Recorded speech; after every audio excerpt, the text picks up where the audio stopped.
Hey, what's going on, guys? It's Jay Will here again at Veterinary Review. Getting ready to give you guys another Marvel Legends figure review on the Marvel Legends 2-pack of Pyro and Rogue. We had picked up this 2-pack back in, I think, maybe October, November time frame, and it was on sale. Figures like about time to pick it up. I've been needing a Pyro in general because I never had one for my Brotherhood display. So yeah, went ahead and picked these guys up. Definitely, I feel like worth the value. I think I paid maybe about 27 bucks or so, maybe 27 to 30 bucks or so for this 2-pack. So yeah, let's go ahead and take these guys off their stand here.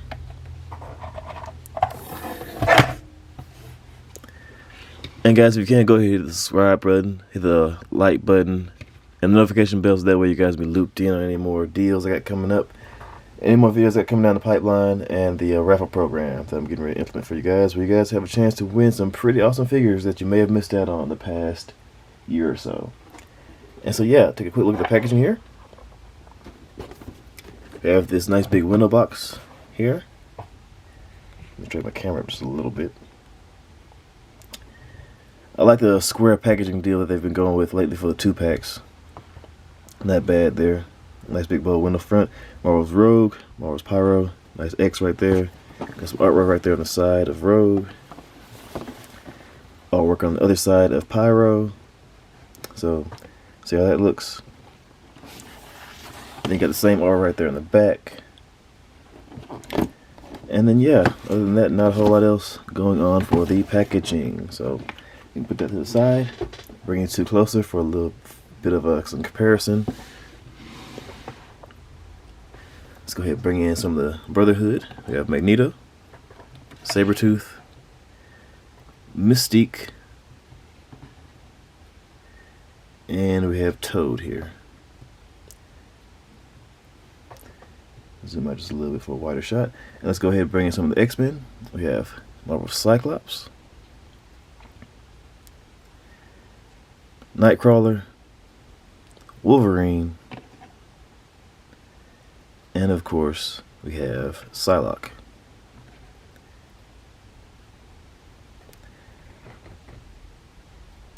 There we guys get a nice little wide shot, best I can for this camera angle. And let's bring these guys back out.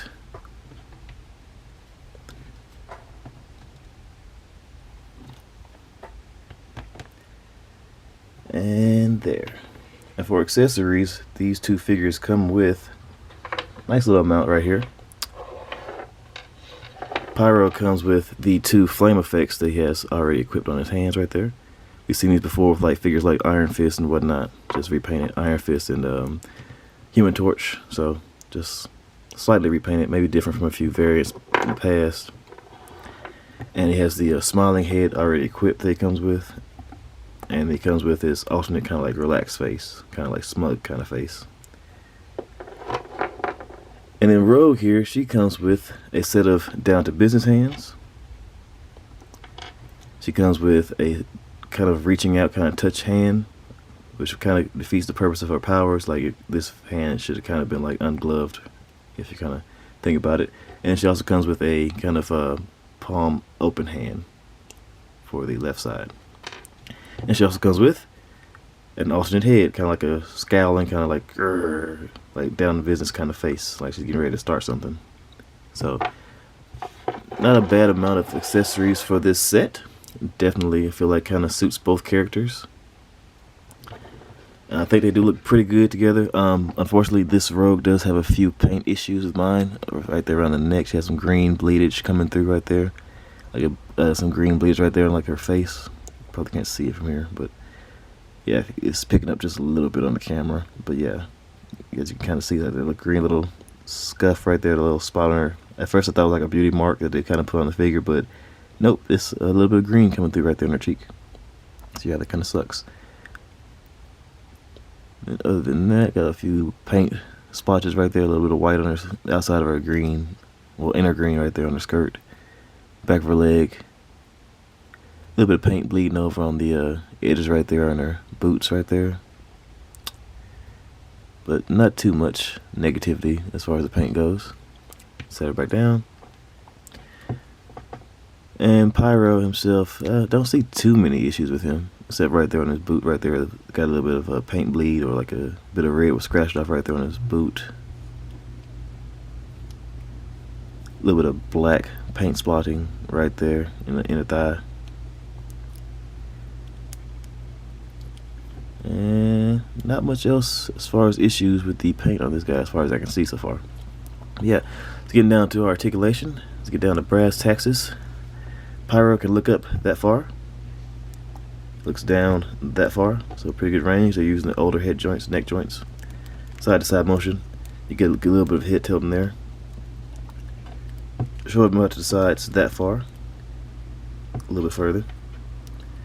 He does have a butterfly joint in there. I can move in forward that far forward and that far backwards. This whole kit backpack thing is like a loose piece right here. It's like a soft plastic in the front. Oh, there's a little bit more paint right there. Maybe we can scratch that off. I'll worry about that later. But it does plug into his back. You can unplug it and kind of like just take the whole set off. But you have to unplug his hands, of course, to get everything off. Shows me down to the sides that far. They can go all the way around, but I probably wouldn't, just to try to avoid getting caught up in his hose right here. Bicep swivel, double jointed elbows that bend in about that far. Wrist swivel with back and forward motion in the fists. He does have an ab crunch that crunches forward that far, crunches backwards about that far until it starts getting hindered by the backpack deal. Waist cut, legs to kick out to the sides that far, so not a whole lot. Kicks to the front that far. I gotta say, I am kind of impressed with the musculature and thickness of both characters' legs, on her and him. So it's pretty cool. Kicks to the back that far.